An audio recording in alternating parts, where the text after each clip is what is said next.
Formula ఈ car రేస్లో KTR arrest అవుతాడా లేదా అనేది ఇప్పుడు బిగ్ సస్పెన్స్గా మారింది. అయితే ముందస్తుగా కేటీఆర్ ఈ ఫార్ములా ఈ కార్ రేస్ గురించి కోర్టులో వేసిన క్యాష్ పిటిషన్ ఈరోజు హైకోర్టు దాన్ని క్యాన్సిల్ చేయడం జరిగింది. ఎందుకంటే ఏసీబీ అధికారులకు సహకరించాలి, కేసుకి వెళ్ళి తీరాల్సిందే అన్నట్టుగా ఆ పిటిషన్ని క్యాన్సిల్ చేయడం జరిగింది. సో నిజంగా కేటీఆర్ అరెస్ట్ అవుతాడా లేదా అనే ఈ విషయంపై ప్రజలు ఏమనుకుంటున్నారు అండ్ పార్టీ కార్యకర్తలుగా నేతలు ఏమనుకుంటున్నారు వారి మాటల్లో విందాం. కేటీఆర్ గారు అరెస్ట్ అవుతారంటారా లేదా కొంచెం టైం పడుతుందా? ఇప్పుడు అరెస్ట్ అవుతారా, కొంచెం టైం పడుతుందా అనేది లా అండ్ ఆర్డర్ చూసుకుంటుంది. డిపార్ట్మెంట్ వాళ్ళు చూసుకుంటారు. వాళ్ళు కోర్టుకు పోయేసి మాకు లాయర్లు ఉంటేనే మేము వస్తాము అని మాట్లాడుతుండే. విర్ర విగినాం అనుకో డ్రామారావు తీసి కొడతారు. ఆల్రెడీ తీసుకొచ్చి ప్రజలు నెలకేసి కొట్టిరు. నువ్వు తప్పులు చేస్తావు, అన్ని లత్కోర పనులు చేస్తావు, లొట్ట పీసుల కేసు అని చెప్తావు. సిగ్గు లేకుండా మళ్ళీ ఎందుకో ఇంట్లో దాచుకుంటున్నావు. లొట్ట పీసుల కేసే కదా చూపిస్తారు. లొట్ట పీసుల కేటీఆర్ అంటాను మీరు ఎన్ని కేసులు పెట్టుకున్నా మీద చెల్లవు చెల్లన్నప్పుడు మరి ముందస్తు బెయిల్కి ఎందుకు పోయినావు? బెయిల్కి ఎందుకు అప్లై చేసుకున్నావు? నేను జైలుకి పోతా అంటావు. నేను మతి సిమితం కోల్పోయినావు. ఏంది నువ్వు పోయి అండ్ల కూర్చొని మాట్లాడుతున్నావు? నాకు అర్థం కాదు. లొట్ట పీసుల కేసు అంటావు, ఉల్లిగడ్డల కేసు అంటావు, చిల్లర కేసు అంటావు. మరి ఎందుకు భయపడుతున్నావు? మరి కోర్టులు ఎందుకు నీకు ఇవన్నీ ఎందుకు? కోర్టు మీద నీకు నమ్మకం లేదా? నువ్వేం చెప్తున్నావు? ఇదే ప్రజాస్వామ్యంలో 10 సంవత్సరం అధికారంలో ఉన్నప్పుడు పోలీస్ డిపార్ట్మెంట్ అని మీకు ఒక నమ్మకం కలిగింది. మరి నమ్మకం ఉంది, మీరు అన్నీ చేయించినప్పుడు అంటే అవన్నీ అంటే మీరు చేయించిందని అవినీతేనా? మీరు చేసిందంటే తప్పులేనా? మరి అవి తప్పునప్పుడు కదా అంటే డిపార్ట్మెంట్ ఏమైనా మారిందా? ఇప్పుడు మనం మారినాం, రాజకీయాలు మారినాయి, గవర్నమెంట్ మారింది, పోలీస్ డిపార్ట్మెంట్ కరెక్ట్గానే ఉన్నారు. వాళ్ళు పని చేస్తుంటే వాళ్ళు నువ్వు తప్పు పడతావు. సిగ్గులేదు మీకు మాట్లాడడానికి? పోలీస్ డిపార్ట్మెంట్ వాళ్ళ పని వాళ్ళు చేసుకుంటారు. కేటీఆర్ నేనేం తప్పు చేయలేదు కాబట్టి దీని గురించి అసెంబ్లీలో చర్చ పెట్టని మాట్లాడుతున్నారు.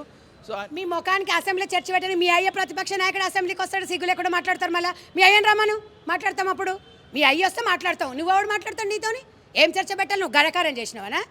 నువ్వు ఇవాళ కంపెనీలకు 55 కోట్లు నువ్వు ఇచ్చినావు. 2022లో 2000 ఇంకో సంస్థకు మారినాయి. ఇవన్నీ చేస్తారు. వాళ్ళు మీకు ఇచ్చిన ఫండ్ 100 కోట్లు తెచ్చుకుంటావు, నష్టం అని చెప్తావు. అంటే తెలంగాణ పిల్లల సొమ్ము, తెలంగాణ సొమ్ము అండి. రేవంత్ రెడ్డి గారి సొమ్ము కాదు, మోడీ గారి సొమ్ము కాదు, మంత్రుల సొమ్ము కాదు. ఇది తెలంగాణ సామాజికంగా ఉన్న బడు బలహీన వర్గాల సొమ్ము. ఇది ట్యాక్సీలు కట్టిరు పబ్లిక్.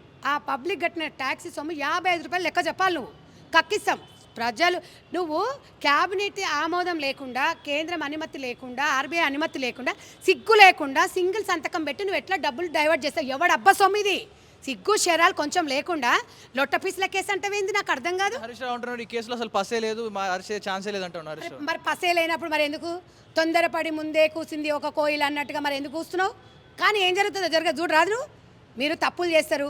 కడుపులో ఉన్న బిడ్డకు కూడా మీరు ట్యాక్సీ రూపకంగా డబ్బులు వేసిండ్రు. మీరు ఇన్ని రకాలుగా ఇష్టానుసారంగా మీరు మాట్లాడి ఇష్టానుసారంగా రాజుల సొమ్ము రాళ్లపాలు చేసేసి ఇవాళ మీరు ఈకర్ అనే సంస్థకు మీరు అన్ని డబ్బులు ఇచ్చి మేము ఇయ్యలేదంటే ఓసారి నేను ఇయ్యలేదంటే ఓసారి నేను ఇచ్చినా అని చెప్తావు. ఎట్లా సింగిల్ సంతకం పెడతావయ్యి? నువ్వు ఎట్లా పెడతావు? నువ్వు ఒక యంగ్ స్టార్వి, నువ్వు ఒక చదువుకున్న వ్యక్తివి, నువ్వు ఒక మూర్ఖునిలాగా ప్రవర్తిస్తున్నావు. నీకేం హక్కుంది? ఎవరి సొమ్ము ఇది? ఎవరి సొమ్మని ఇచ్చినావు? నీ అయ్య సొమ్మా? నీ తాత జాగిరా ఇది? సిగ్గు లేకుండా మాట్లాడుతున్నావు. మళ్ళీ ఇంకా నువ్వు ఎవరివైనా చట్టం దృష్టిలో ఎవరు చుట్టం కాదు. కేజ్రీవాల్ అసలు తీసుకుపోయి లోపల వేసిరు. నీ చెల్లె కూడా అట్టనే మాట్లాడింది. నీ చెల్లె ఏమన్నది? నేనేం చేయలేదు అన్నది. 10 సార్లు తప్పించుకుంది. తీసుకుపోయి తివార్ జైలు వేసిరు. ఉరికొచ్చింది బయటికి, బెయిల్ మీద వచ్చింది. ఏం నీకు ఈమె నిర్దోష అని ఏం చెప్పలే. ఎంత టైం పట్టొచ్చు? ఇప్పుడు మా పరిధిలో లేదు. మాది గవర్నమెంట్, ప్రజలు, ప్రజాస్వామ్యంలో మా పని మేము చేసుకుంటూ పోతాము. చట్టం తన పని తను చేసుకుంటూ పోతుంది. రేవంత్ రెడ్డి గారికి సంబంధం లేదు, ఇందులో మంత్రులకు సంబంధం లేదు. చట్టం అనేది ఏసీపీ, అది ఇప్పుడు ఏసీపీ వాళ్ళ మీద కేసేసిండ్రు వాళ్ళు, ఈడీలు ఏమున్నాయో అది చట్టం దృష్టిలో వాళ్ళు. ఇప్పుడు పోలీస్ డిపార్ట్మెంట్ మీద నమ్మకం లేదన్నప్పుడు గిదే చేస్తారు. మరి గతంలో మరి ప్రభాకర్ రావు మీద మీకు నమ్మకం ఉందా? ఆయన డిపార్ట్మెంట్ కదా. అన్ని నీచ లంగా పనులు, కుత్తె పనులు అని ఎట్లా చేపించేసి రేవంత్ రెడ్డి గారి ఇంట్లో తీసుకుపోయి కింద రికార్డింగ్ పెట్టేసి సిగ్గులేదు మీకు? మళ్ళీ అవి చేయలేదా తమ్ముడు? అవి చేయలేదా చెప్పండి. భార్యాభర్తలు బెడ్రూమ్లో ఉన్నప్పుడు భార్యాభర్తలు మాట్లాడుకునే విషయాలు తీసుకుపోయి మంచం కింద ఎట్లా పెడతావు నువ్వు? రికార్డులు మర్చిపోయారా చరిత్ర? ఇవన్నీ పోలీసు డిపార్ట్మెంట్తోనే చేయించారు. అప్పుడు వాళ్ళు మంచోళ్ళు అయ్యారు, ఇప్పుడు చెడ్డోళ్ళు అయ్యారా? పోలీస్ డిపార్ట్మెంట్ని ఏం మాట మాట్లాడదు. నేను చెప్తున్నా, డిపార్ట్మెంట్ వాళ్ళను వాళ్ళ కర్తవ్యం వాళ్ళు నిర్వహిస్తారు. ఇవాళ ప్రభుత్వాలు మారచ్చు, డిపార్ట్మెంట్ వాళ్ళని, గవర్నమెంట్ ఎంప్లాయీస్ని మనం ఒక మాట అనకూడదు. ఒకవేళ అప్పుడున్న ప్రభుత్వానికి లొంగి ఏదన్నా నిరూపణ వాళ్ళని కూడా తీసుకుపోయి వేస్తారు. కాబట్టి ప్రజాస్వామ్యంలో ఒక్కటే చెప్తారు, రాజ్యాంగం ఒక్కటే చెప్పింది, ప్రభుత్వాలు వస్తుంటాయి పోతుంటాయి. మీరు ఇప్పుడు పబ్లిక్ ట్యాక్సీలతోని జీతాలు ఇస్తున్నాం. ఎవరికి? పబ్లిక్ సర్వెంట్స్ వీళ్ళు. కలెక్టర్ కానివ్వండి, పబ్లిక్ వీళ్ళంతా కూడా పబ్లిక్ సర్వెంట్స్ వీళ్ళు. ఎందుకంటే పబ్లిక్ ట్యాక్సీలు ఇస్తున్నాం. ఆ రూపాయకి ఇచ్చినప్పుడు ఒక్కటే చెప్తున్నా, వాళ్ళు మనకి జవాబుదారుగా ఉండాలి. వాళ్ళని ఒక మాట అన్నా ఏ ప్రజాస్వామ్యంలో ఏ ప్రజాప్రతినిధి కూడా ఊరుకోరు. కాబట్టి మీరు సక్రమంగా ఉండి, మీ మీద ఆరోపణ వచ్చింది, నువ్వు దొంగతనం చేసినావు అంటలేవు, నీ మీద దొంగ అని ఓ ఆరోపణ వచ్చింది. ఆ ఆరోపణని మీరు నిరూపించుకోమంటున్నాం. మేమేం చెప్పట్లేదు, మేము చేసింది కాదు ఇది. టోటల్గా అప్డేట్ మొత్తం అక్కడ చిట్టా ఉంది. ఇచ్చినామన్నాడు, ఇయ్యలేదన్నాడు, అప్పుడు ఇచ్చినామన్నాడు, నష్టం వచ్చిందన్నావు. ఇప్పుడు ఈయనకి 55 కోట్లు ఇచ్చినప్పుడు ఫండ్ 100 కోట్లు ఇచ్చారు. ఎందుకు ఇచ్చారు? మిగతా కంపెనీలకు ఎందుకు ఇవ్వాలా? అంటే మీ పార్టీకి ఫండ్ ఇస్తేనేమో బాగుంటుంది. ఇవన్నీ ఎట్లా అండి? మన దేశం దాటిపోయి ఎట్లా పోతాయండి? ఎవరిని అడగాలి? మీరు ఒక మాట చెప్పండి. ఇప్పుడు మీరు 2004 ఉంది, మీ ఆస్తులు ఎంత? మీ చెల్లి ఆస్తి మొన్న చెప్తుంది. ఫస్ట్ పోటీ చేసినప్పుడు 6 కోట్లు, రెండోసారి 24 కోట్లు, మూడోసారి చేసినప్పుడు 40 కోట్లు. మరి ఉద్యమ నాయకుని నువ్వు, మేము విద్యార్థులు, వాళ్ళకి ఇప్పటికీ ఉద్యోగాలు లేవు. ఇప్పుడు బట్టనెత్తి వచ్చింది, బొర్ర వచ్చింది, రూపాయి సంపాదలేదు, పెళ్లి పెటాకు లేవు. నీ చెల్లెకి ఎట్లా అంత ఆస్తి వచ్చింది? నీకెట్లా ఆస్తి వచ్చింది? నీ బిడ్డ, నీ భార్య రోజు డైమండ్ కమ్మలు పెట్టుకుంటారు, మంచిగా నిమ్మలంగా ఉన్నారు. మీ చెల్లె 20 లక్షల వాచ్ పెట్టుకుంటుంది, మంచి 200 కోట్లు పెట్టి ఇల్లు కట్టుకుంటుంది. మరి మా తెలంగాణ విద్యార్థులు, మన తెలంగాణ పిల్లల భవిష్యత్తు ఏంది? మరి వాళ్ళు ఎందుకు? ఉద్యమకారులు కదా, వాళ్ళు ఉద్యమాలు చేసిరు కదా, వాళ్ళు కదా చనిపోయింది. మీ కుటుంబంలో ఎవరైనా చనిపోయారు, మీ కుటుంబంలో మీరు ఆస్తులు ఎట్లా సంపాదించుకున్నారు? గతంలో మీ పరిస్థితి ఏంది? మీరు కూడా సాఫ్ట్వేర్ కంపెనీ జాబ్ చేశారు అమెరికాలో అంత చేసుకున్నానికి ఇంత ఆస్తి ఎట్లా వచ్చింది? అది కూడా చెప్పాలి. అందుకే అహంకారం అనేది మనిషికి పనికిరాదు. అధికారం శాశ్వతం అనుకున్నారు మీ అయ్యి, అందుకనుకోనే ప్రతిపక్ష హోదా కూడా తుంగల దొక్కేసి ప్రజాస్వామ్యాన్ని కూని చేస్తున్నాడు. ఇలా గజ్వేల్ ప్రజలు మిమ్మల్ని గెలిపిస్తే వాళ్ళకి మీరేం జవాబుదారంగా ఉన్నారు? గజ్వేల్ ప్రజల పరిస్థితి ఏమిటి? నీకు అనర్హునివి. అందుకనే మీకు మళ్ళా ఏది లేదని చెప్పి ఇలా కేసీఆర్ కుటుంబం మళ్ళీ బీసీ సామాజిక వర్గం, బీసీ రిజర్వేషన్ అని గలమెత్తుకున్నాం. ఆ బీసీ సామాజిక వర్గం కూడా అర్థం చేసుకొని ఇవాళ చీకొట్టింది. 34% ఉన్నదాన్ని 18% చేసింది కేసీఆర్. మళ్ళీ ఏ మొక్కం పెట్టుకొని బీసీ రిజర్వేషన్ గురించి మాట్లాడుతున్నారు అని. ఇవన్నీ మీరు ఆత్మపరిశీలన చేసుకోండి. రాజకీయాలు శాశ్వతం కాదని మేము ఎప్పుడు నమ్ముతాం. కాంగ్రెస్ పార్టీ 10 సంవత్సరాల అధికారంలో లేము, ఇప్పుడు ఉన్నా కూడా అధికారం ఉన్నట్టుగా లేదు. పబ్లిక్ మాకు ఒక అవకాశం ఇచ్చారు, పని చేయాలనుకున్నారు. మీరేమనుకుర్రు? ఇంకా 20 సంవత్సరాలు మేమే ఉంటాం అని మీరు అనుకున్నారు. కాబట్టి తెలంగాణ ప్రజలు కేసీఆర్ గారిని నమ్మిరు, నమ్మినా మేము కూడా రెస్పెక్ట్ ఇస్తాం ఒక ఉద్యమకారునిగా. ఎందుకంటే ఆయన ఉద్యమం కోసం ఉద్యమ నాయకుడు. కానీ ఈరోజు మీరు ఏం చేస్తున్నారు? ప్రజాస్వామ్యంలో మేమే శాశ్వతమని. ప్రజాస్వామ్యంలో ఏది శాశ్వతం కాదు. ఈరోజు కాంగ్రెస్ నేతలు బీజేపీ ఆఫీసర్ మెరుపు దాడి చేయడం జరిగింది. దానికి ప్రధాన కారణం ఏంటంటారు? ఎందుకంత వాళ్ళ దాడి చేయడానికి ఇప్పుడు నువ్వు నాకు తమ్ముడు వరుస అవుతావు, నీ అక్కని నువ్వు మాట అంటే నువ్వు ఊరుకుంటావా? ఇప్పుడు పాప మామేమన్నా విమర్శించింది, ఆ మాజీ ఎంపీ మీద విమర్శించింది అంటే ఓకే. అసలు ఆ మాజీ ఎంపీకి ప్రియాంక గాంధీ గారికి ఏమైనా సంబంధం ఉందా? దీనికి మోడీ గారు ఆన్సర్ చెప్పాలి. ఎందుకంటే అది ఎంపీ అన్న మాట కాబట్టి మోడీ గారికి సంబంధం ఉంటుంది. అమిత్ షా గారు జవాబుతనంగా చెప్పాలి. తెలంగాణలో బండి సంజయ్ చెప్పాలి, ఈటెల రాజేందర్ చెప్పాలి, కిషన్ రెడ్డి గారు చెప్పాలి. ఇవాళ ఒక ప్రియాంక గాంధీ రోడ్డుకు చెంపలకి సంబంధం ఉందా? రాజకీయ విమర్శలు చేయండి, కానీ ఇలాంటి చెత్త రాజకీయాలు చేయకండి. ఇవాళ ఒక ఆమె సౌందర్యం గురించి, ఆమె చెంపల గురించి మాట్లాడే నైతిక హక్కు ఆ మాజీ ఎంపీకి ఉందా? అదే నా భార్య శరీరంలాగా చేస్తా, లేకపోతే నా బిడ్డ చెంపల్లాగా చేస్తా అని చెప్పుకో అయ్యా. నీ బిడ్డను చూడడానికి వస్తారు అందరూ ఎట్లా ఉంటుందో అని. ఇవాళ మేము కిషన్ రెడ్డి గారిని కూడా పార్టీలో ఖచ్చితంగా ఇష్టపడతాం అందరం, అవునా? మరి కిషన్ రెడ్డి గారు కూడా లొట్ట చెంపలు ఉంటాయి, అందరు ఇష్టపడతారు. ఆ మాట మేము అంటామా? ఒక అన్నగా, ఒక చెల్లిగా ఆ మాటలు మనం అనొచ్చా? ఇష్టం వేరు, ప్రేమ వేరు, మాట్లాడే విధానం వేరు. మిమ్మల్ని తను ఏమని అన్నప్పుడు ప్రియాంక గాంధీ గారిని అన్నట్టు కాదు, భారతమాతను అన్నట్టు. భారతమాతను గౌరవిస్తామంటారు మీరు బీజేపీ పార్టీ.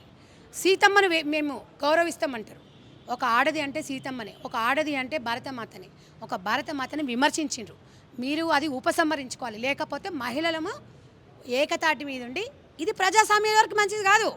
ఇవాళ భార్యల దగ్గరికి, బిడ్డల దగ్గరికి రాజకీయంగా ఇట్లా ఈ మాటలు అంటే ఏ మహిళ కూడా బయటికి రాదు. ఎట్లొస్తుంది మీరు చెప్పండి. ఆమె ఏమన్నా ఎలిగేషన్ చేసిందా? ఏదన్నా మాట అన్నదా మిమ్మల్ని కానీ మీ కుటుంబాన్ని కానీ? రాజకీయంగా విమర్శించండి, తప్పు చెప్పండి. తెలంగాణ సమాజం ప్రశ్నించాలి ఆ మాట అనడం. కాబట్టి ఇలా పిల్లలు ప్రియాంక గాంధీ గారు అంటే అభిమానం ఉంటుంది, అభిమానానికి అవధులు ఉండవు. మొన్న అభిమానం కోసం పిల్లలు పోయి అడిగారు, వాళ్ళు దాడి చేశారు. ఇది ఎవరు దాడి చేసినా, ఎవరెవరు చేసినా సమాజంలో ఎవరు మెచ్చుకోం. ఏ గవర్నమెంట్ ఉన్నా దాడులు అనేది పద్ధతి కాదు. కానీ విమర్శించడం అనేది ఇంకా దుర్మార్గం. అలాంటి విమర్శలకు తావు ఇవ్వకుండా రాజకీయాలు నడవాలి, విలువలతో ఉండాలి. మాలాంటి వాళ్ళు ఇలాంటి నాయకులను ఆదర్శంగా తీసుకొని ముందుకు పోవాలి. కానీ ఈ బలుపు మాటలు, కొవ్వు మాటలు మానుకోకపోతే తెలంగాణలో బీజేపీకి పుట్టగతులు కూడా ఉండవు. ఫామ్లో ఈ రేస్లో కేటీఆర్ గారు అరెస్ట్ అవుతారంట. అంటే తప్పు చేశారు కాబట్టి అరెస్ట్ అవుతారనే ఆలోచన ఉంది.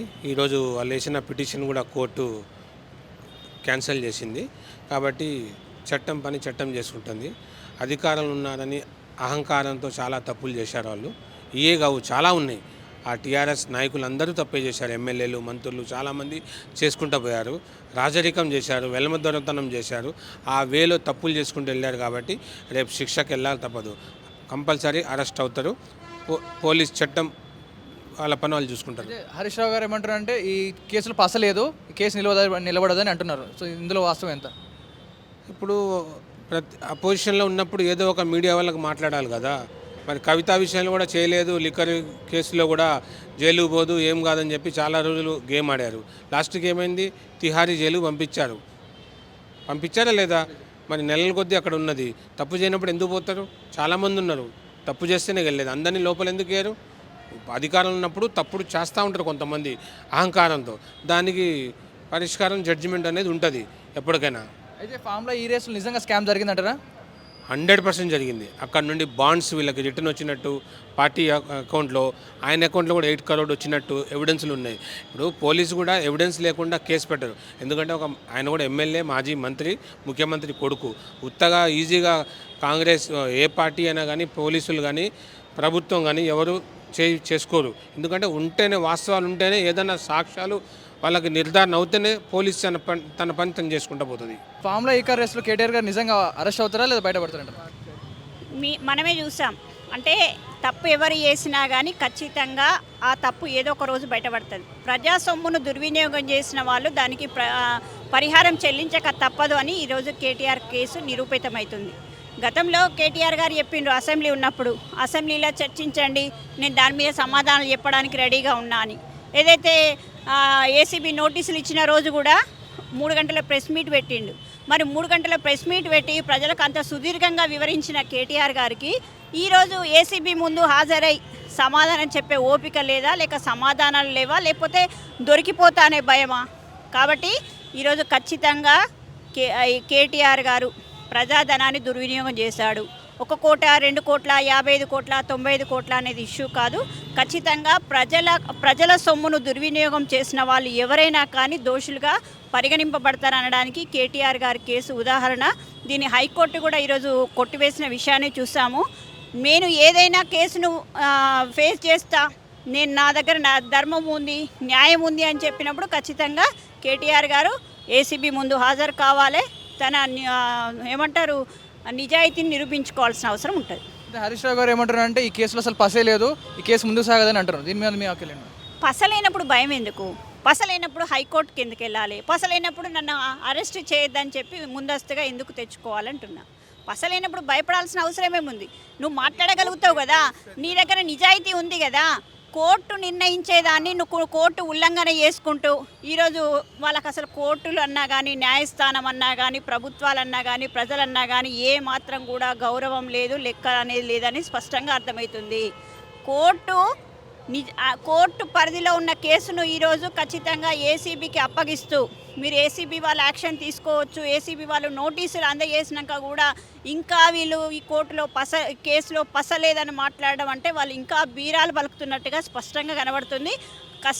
స్పష్టంగా కేటీఆర్ కళ్ళల్లో భయం అనేది కొట్టొచ్చినట్టు కనబడుతుంది.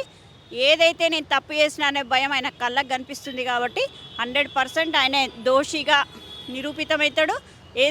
ఏసీబీ కేసులో ఏ రకంగా తీర్పు వచ్చినా కానీ కాంగ్రెస్ పార్టీ మేము స్వాగతిస్తాం. అయితే ముందు నుంచి కూడా నేనేం తప్పు చేయలేదు, ఇలాంటి తప్పు చేయలేదు, అయితే దీని గురించి అసెంబ్లీలో చర్చ పెట్టినా నాకు అభ్యంతరం లేదన్న కేటీఆర్ గారు ఇప్పుడు ఎందుకంటే ముందస్తు బెయిల్ తెచ్చుకున్నారు. అదే అంటున్నా కదా, ఇప్పుడు రండి అని తొడలు కొట్టిండు. అసెంబ్లీలో చర్చించండి, దమ్మున్న వాళ్ళు అయితే అన్నాడు. నేను సమాధానం చెప్పడానికి రెడీగా ఉన్నా అని చెప్పి 3 గంటలు సుదీర్ఘంగా ఆ రోజు ప్రెస్ మీట్ పెట్టిన విధానాన్ని చూసాం. మరి పెట్టినప్పుడు నీ దగ్గర అన్ని నిజాయితీగా ఉన్నప్పుడు నువ్వేమి దుర్వినియోగం చేయనప్పుడు నువ్వు ప్రభుత్వాన్ని సక్రమంగా నడిపినప్పుడు నువ్వు ప్రజల సొమ్మును ఏమి ఏనప్పుడు నీకెందుకు భయం అంటున్నా. నువ్వు ఇంకా లాభం చేకూర్చే విధంగా ఏమంటారు జిహెచ్ఎంసీకి లాభం చేకూర్చే విధంగా నా వల్ల 800 కోట్లు లాభం వచ్చిందనే విషయాన్ని నువ్వు ఏసీబీ ముందు పోయి చెప్పు. అక్కడ చెప్పకుండా ఈడ ఇష్టంనట్టుగా బీరాలు పలుకుంటూ డాంబికాలు పలుకుంటూ ఏదైతే ఏమంటారు మేకపోతు గాంభీర్యాన్ని ప్రదర్శిస్తూ ఈరోజు ఎందుకు కోర్టుకు వెళ్తున్నావు? ఇంకా సుప్రీంకోర్టును ఆశ్రయించే అవకాశాలు ఇంకా ఏమంటారు దింపుడుగల ఆశలు పెట్టుకుంటున్నాడు. ఇంకా ఏదో కోర్టు ఆదుకుంటుంది, ఇంకా నన్ను ఏదో అరెస్ట్ చేయకుండా చేస్తుంది, నాకు ఏదో నోటీసులు ఇవ్వకుండా చేస్తుంది, ఏసీబీ అధికారులు నన్ను అంటే ఏదైతే విచారణకు తీసుకెళ్లకుండా అవుతుందని ఇంకా నమ్మకంగా ఉన్నాడు. కాబట్టి అవన్నీ కాకుండా ఇది పసలేని కేసు అన్నప్పుడు నువ్వు ఖచ్చితంగా అరెస్ట్గా. అయితే కేటీఆర్ అరెస్ట్ అయితే ఎన్ని రోజుల్లో అరెస్ట్ కావచ్చు ఒకవేళ మేబీ? అది న్యాయస్థానం డిసైడ్ చేస్తుంది, ఏసీబీ డిసైడ్ చేస్తుంది. ఆ కోర్టు కేసు ఆయన చెప్పే సమాధానాలను బట్టి దానిలో ఏమేమి లింకప్పులు దొరుకుతాయి, ఏమేమి ఆయన నిజాలు ఒప్పుకుంటాడో ఏం ఒప్పుకోడో దాన్ని బట్టి వాళ్ళకు నిజాలు వచ్చే వరకు ఏసీబీ అధికారులు ఎన్ని రోజులు దాన్ని ఇన్వెస్టిగేషన్ చేస్తారో చెప్పేటట్టు ఉండదు. కేటీఆర్ గారు ఈ ఫామ్లో ఈ కార్ రేసులో నిజంగా అరెస్ట్ అవుతారా బయటపడతారా? అరెస్ట్ అయ్యేది లేనిది అది మనం ఏం చెప్పలేము. కేసు ఎప్పుడైతే ఆయన మీద బుక్ అయిందో ఆయన కోర్టుకు హాజరు కావాల్సిందే. అది కోర్టు డిసైడ్ చేస్తుంది. కోర్టు డిసైడ్ చేసి ఆయనను రిమాండ్ చేయాలన్నా లేకుంటే ఆయనను కేసులో నుంచి కంటిన్యూ చేయాలనేది కోర్టు పైన ఆధారపడి ఉన్నది. అది మనం డిసైడ్ చేయడానికి మనకే మాత్రం దాంట్లో రైట్స్ లేవు. ఎందుకంటే అది కోర్టుకు సంబంధించిన ఇష్యూ కాబట్టి ఆయన కంపల్సరీ కోర్టుకు ఆయన హాజరు కావాల్సిందే. అయితే ఈ కేసులో నిజంగా స్కామ్ జరిగిందంటారా జరగలేదా? స్కామ్ జరగకుంటే ఆయనకు భయం ఎందుకు? ఆయనకు స్కామ్ జరగకుంటే ఎందుకు తప్పించుకొని తిరుగుతున్నాడు? ఎందుకు అతను అరెస్ట్ కాకుండా ఎప్పుడైతే గవర్నమెంట్ వాళ్ళు ఆయనకు అరెస్ట్ ఆర్డర్ ఇచ్చినప్పుడు అరెస్ట్ కాకుండా తప్పించుకోవాల్సిన అవసరం ఏమున్నది? ఆయన అరెస్ట్ అయిపోతారంటారు కేటీఆర్ గారు. అరెస్ట్ అయితే పర్వాలేదు, తక్కింది గవర్నమెంట్ చూసుకుంటుంది, అది కోర్టు చూసుకుంటుంది. కోర్టు ద్వారా ఆయనకు ఏమైనా శిక్ష పడేది ఉంటే పడుతుంది, లేకుంటే ఆయన ఒకవేళ ఆయన ఏ నేరం చేయకుంటే ఆయన వదిలిపెడతారు. రైట్, థ్యాంక్ యూ అండి. అరెస్ట్ అవ్వాలనే కోరుకుంటున్నాం మేమైతే. ఎందుకనంటే తప్పు చేసిన ప్రతి ఒక్కరు ఖచ్చితంగా శిక్ష ఎదుర్కోవాలి. కానీ ప్రస్తుతం కేసు విచారణలో జరుగుతుంది. ఇవాళ ఒక శుభ పరిణామం ఏందనంటే ఈ యొక్క హైకోర్టు కేటీఆర్ వేసుకున్న క్వాష్ పిటిషన్ అనేది కొట్టేయడం చాలా ఆనందదాయకం. ఎందుకనంటే తప్పు చేసింది ఎవరైనా కూడా చట్టం ముందు సమానమే, ఎవరైనా కూడా శిక్ష అనుభవించాల్సిందే. కాబట్టి హైకోర్టు ఈరోజు ఇండైరెక్ట్గా ప్రభుత్వానికి, తెలంగాణ రాష్ట్ర ప్రభుత్వానికి మీరు వాదించే వాదనతో మేము ఏకీభవిస్తున్నాం, రూల్ ఆఫ్ లా అనేది అందరికీ వర్తిస్తుంది. ఖచ్చితంగా ఏదైతే విచారణ చేస్తున్నారో ఆ విచారణ అనేది సవ్యంగా సాగచ్చు, విచారణ చేయండి అని పర్మిషన్ ఇచ్చింది. అదేవిధంగా కేటీఆర్ ఏదైతే ఈ యొక్క స్టేలు తెచ్చుకొని అరెస్టుల నుండి తప్పించుకుందాం అనుకునే ఒక కుతంత్రానికి ఈరోజు హైకోర్టు బ్రేక్ వేసిందని చెప్తున్నాం. ఖచ్చితంగా హైకోర్టు నిర్ణయాన్ని స్వాగతిస్తున్నాం. కేటీఆర్ లాంటి వాడు అరెస్టు కావాలి, కేటీఆర్ లాంటి వాళ్ళు బయట కంటే జైలు ఉంటేనే ఈ యొక్క రాష్ట్రం సుభిక్షంగా ఉంటుంది. అయితే హరీష్ రావు ఏమంటున్నారంటే ఈ కేసులో అసలు పసే లేదు, మామని అరెస్ట్ చేయలేరు, కేసు పెట్టా ముందు సాగదంటున్నారు. సో దీని మీద మీ అభిప్రాయం ఏంది? కేసులో పసే లేదు, లొట్టపీస్ కేసు అని ఇటు కేటీఆర్ మాట్లాడుతున్నాడు, అటు హరీష్ రావు మాట్లాడుతున్నాడు. పసలేని కేసుకి ఎందుకు క్వాష్ పిటిషన్లు, ఎందుకు హైకోర్టులు, ఇప్పుడు ఎందుకు సుప్రీంకోర్టు కూడా పోతా అంటున్నాడు. నిజంగా కేటీఆర్కు హరీష్ రావుకు దమ్ముండేది ఉంటే మీరు చేసిన దాంట్లో అందులో ఏం లేకపోతే అది లొట్టపీస్ కేసు అయితే ఇంత తంటాలు ఎందుకు పడుతున్నారు నాయన? మీరు ఖచ్చితంగా సపరేట్గా ఉండొచ్చు కదా. విచారణ చేస్తుంది ప్రభుత్వం, ఏమన్నా అంటే అది లొట్టపీస్ కేసు, మా మీద కుట్రపూరితంగా చేస్తున్నారు అనేది ప్రజలు కూడా ఏకీభవించట్లేదు, మేమంతా కూడా. ఎందుకనంటే ఈ కేసు అనేది 100% అందులో అవకతవకలు జరిగినాయి కాబట్టి కేటీఆర్ ఇంత భయపడుతున్నాడు, హరీష్ రావు ఇంత భయపడుతున్నాడు, బీఆర్ఎస్ పార్టీ అంత ఉలికి పడుతుంది. ఖచ్చితంగా దీన్ని విచారణ కోరాలి అని చెప్పేసి. అయితే వన్ మోర్ థింగ్ అంటే అల్లు అర్జున్ కేసు గురించి అసెంబ్లీలో మాట్లాడిన సీఎం రేవంత్ రెడ్డి దీన్ని ఈ ఏదైతే ఫామ్లో ఈ కార్ రేస్ గురించి అసెంబ్లీలో చర్చిద్దామంటే ఎందుకు చర్చించబడలేదు? ఎవరికైనా బుద్ధి జ్ఞానం ఉన్నోడు, కొంచెమైనా తెలివి ఉందని కేటీఆర్ మాట్లాడతాడు కదా, ఇంగ్లీష్లో అడ్డగోలుగా మాట్లాడతాడు కదా. కొంచెమైనా ఇంగిత జ్ఞానం ఉందా బీఆర్ఎస్ పార్టీ నాయకులకు? ఈ యొక్క కేసు విచారణ అనేది ఏసీబీ జరుగుతుంది, అదేవిధంగా ఈడీ చేస్తుంది, గవర్నర్ గారు పర్మిషన్ ఇచ్చారు. అది మనం చర్చ పెట్టుకోవడానికి దానికి డిబేట్ అవసరం లేదు. విచారణ అనేది ప్రభుత్వం చేయట్లేదు. ఇక్కడ ప్రభుత్వం తీసుకున్న నిర్ణయాల మీద, ప్రజల సమస్యల మీద అసెంబ్లీలో చర్చిస్తారు. ఏసీబీ విచారణలో ఉన్న కేసును అసెంబ్లీలో ఎవడైనా చర్చిస్తారా నాయన? మీకు కొంచెమన్నా సెన్స్ ఉందా? అసెంబ్లీలో ఎట్లా చర్చిస్తారు? ఇంకోటి వన్ మోర్ థింగ్, కేటీఆర్ ఏమన్నా రాష్ట్ర సమస్యనా? కేటీఆర్ రాష్ట్రంలో సమస్యల కారణం కావచ్చు, అంతే తప్ప కేటీఆర్ సమస్య రాష్ట్ర సమస్య కాదు. అసెంబ్లీలో ఆఫ్టర్ ఆల్కి కేటీఆర్ గురించి చర్చించడానికి అసెంబ్లీ పెట్టుకునేందుకు ఒక్కడే లేదు కదా, 119 నియోజకవర్గాలు ఉన్నాయి. 119 నియోజకవర్గాలు ఎమ్మెల్యేలు ఉంటారు, వాళ్ళ సమస్యలు తెచ్చుకోవాలి. అదేవిధంగా రైతు భరోసాకు సంబంధించి చర్చ జరిగింది, ధరల మీద చర్చ జరిగింది. ఆ చర్చ జరిగినప్పుడు దాని మీద పాల్గొన్నారు. వీళ్ళ ప్రతిపక్ష నాయకుడేమో అసెంబ్లీ రాడు, వీళ్ళు అసెంబ్లీలో వచ్చినా కూడా దండగా. వీళ్ళ గురించి చర్చ కాదు కావాల్సింది, విచారణ సంస్థలు చేస్తున్నాయి కాబట్టి మేము అసెంబ్లీలో చర్చ పెట్టాలి. అంతే తప్ప ఈ లొట్టపీస్ గాని గురించి, లొట్టపీస్ కేసు అని ఇతను అంటుండు కదా, ఈ లొట్టపీస్ గాని గురించి అసెంబ్లీ సమయాన్ని వృధా చేయాల్సిన అవసరం లేదు. కేటీఆర్ అరెస్ట్ అయితే ఎన్ని రోజులు అవ్వచ్చు? విచారణ సంస్థలు విచారణ పూర్తయిన వెంటనే అవకతవకలైన రుజువు అయిందనంటే కేటీఆర్ను తీసుకుపోయి లోపల పెట్టుకుతారు. మేము చెప్పలేము అది. ఎందుకనంటే కేసీఆర్, కేటీఆర్ వీళ్ళ మీద ఏ విచారణ అయినా కూడా పూర్తయిన తర్వాతనే ప్రభుత్వం కానీ విచారణ సంస్థలు కానీ నిర్ణయం తీసుకుంటాయి. మేము మాత్రం చెప్పలేం, మా చేతులు అది లేదు. సో కాబట్టి మనందరం వేచి చూద్దాం. తప్పు చేసిన ప్రతి ఒక్కరికి శిక్ష పడాల్సిందే.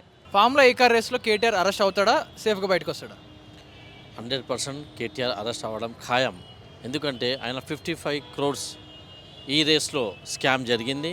అవి లెక్కలు లేవు, అక్కడ క్యాలిక్యులేషన్ లేదు, అక్కడ డాక్యుమెంటరీ ఎవిడెన్స్ ఉంది. కాబట్టి తప్పకుండా కేటీఆర్ జైలుకి వెళ్ళే ఛాన్స్ 100% ఉంది. కాబట్టి బీఆర్ఎస్ అంటే భారతీయ రాష్ట్ర సమితి కాదు, బర్బాద్ రాష్ట్ర సమితి చేసింది.